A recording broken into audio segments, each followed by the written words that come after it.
Hello, friends. Today I will talk about why networking is important for your career.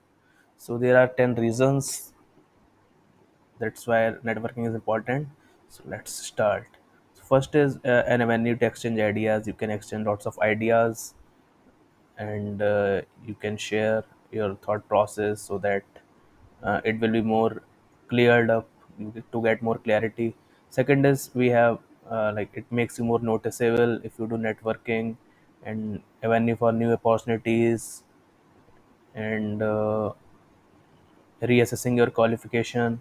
So means if you are qualified for another position, then it's also good, like they will suggest you which one is better, or do you need more qualification, or do you need more enhancement in anything. So with the networking you can clear up the things, and it improves your creative intellect because you will share ideas.